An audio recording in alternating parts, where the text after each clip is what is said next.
শুভ সকাল বন্ধুরা, কেমন আছেন আপনারা? আশা করি ভালো আছেন। আজকে হচ্ছে বৃহস্পতিবার। চলুন, বৃহস্পতিবারে আমার পুজো কমপ্লিট হয়ে গেছে। আমরা মন্দির দর্শন করাই এবার। এই দেখুন, আমার এই সবে পুজো কমপ্লিট হলো। মায়ের মন্দির দর্শন করে নিন আমার।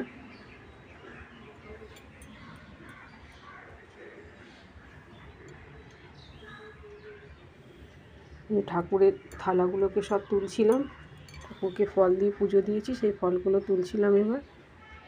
চলুন, পাশে থাকুন। চা হয়ে গেছে, চা আর বিস্কিট। এবার চায়ের পাত্রটা ধুয়ে নেব, তারপর রান্না করব। রান্না এই পেঁয়াজকলি, ফুলকপি এসব দিয়ে একটা ইমিডিয়েটটাকে করেছি। ইমিডিয়েট আর ভালো লাগছে না খেতে। পালং শাক, শিম, বেগুন দিয়ে একটা তরকারি আর মাছের ঝাল।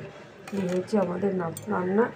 বন্ধুরা একটু পাশে থাকবেন, লাইক, শেয়ার, কমেন্ট আর সাবস্ক্রাইব করে দেবেন। টাটা বন্ধুরা, ভালো থাকবেন আপনারা।